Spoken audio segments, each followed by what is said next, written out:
बहुत समय पहले की बात है।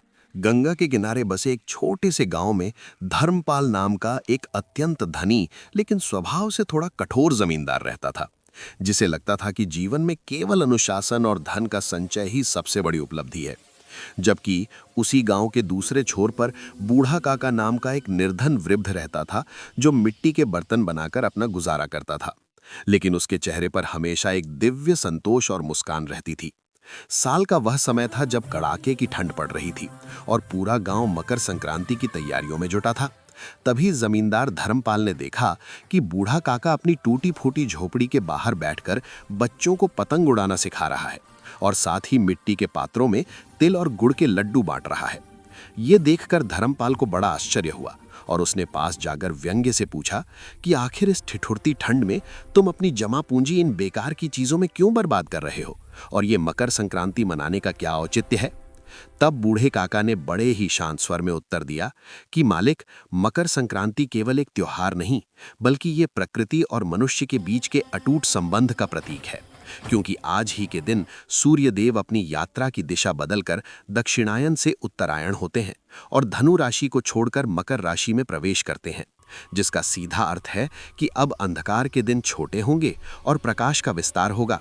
ये समय केवल फसलों की कटाई का ही नहीं, बल्कि हमारे भीतर पनप रहे आलस्य, अहंकार और कड़वाहट की कटाई का भी है।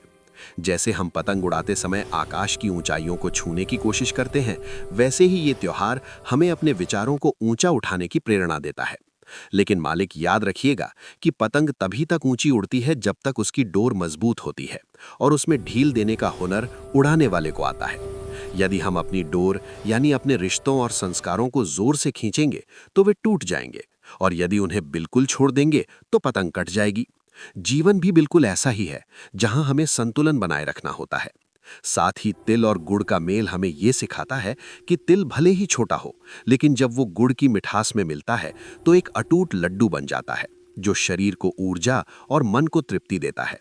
ठीक वैसे ही हमें समाज में छोटे बड़े का भेद मिटाकर प्रेम की मिठास के साथ घुल मिलकर रहना चाहिए। धर्मपाल, जो अब तक केवल धन को ही सर्वोपरि मानता था, उसे बूढ़े काका की बातों ने भीतर तक झकझोर दिया और उसे समझ आया कि मकर संक्रांति पर दान का महत्व इसलिए है क्योंकि जब सूर्य स्वयं अपनी ऊर्जा पूरी सृष्टि पर बिना किसी भेदभाव के न्यौछावर करता है, तो हम मनुष्य संचय के मोह में क्यों फंसे रहते हैं। उस दिन के बाद जमींदार धर्मपाल का हृदय परिवर्तन हो गया और उसने न केवल गांव के गरीबों के साथ मिलकर खिचड़ी खाई, बल्कि अपने अहंकार को त्याग कर सबके साथ प्रेम का व्यवहार शुरू किया। इस कहानी का यही नैतिक सार है कि मकर संक्रांति हमें पुराने दुखों और कड़वाहट को छोड़कर नई ऊर्जा, प्रकाश और परोपकार के मार्ग पर चलने का संदेश देती है।